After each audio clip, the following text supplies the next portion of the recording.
Hello dear subscribers, today I will tell you how you can easily fix your Instagram error creating promotion, so how you can fix it. So for fixing it, first thing, just check your internet connection, so just go to the settings. In the settings, if you're using Wi-Fi, just turn off Wi-Fi and turn on again. Also you can try to turn off mobile data and turn on again.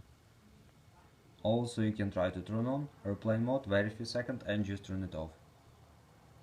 So also just go to the general, just scroll down, just tap on shutdown, slide to power off, wait a few seconds and just power on your phone again. So just simple, restore your phone.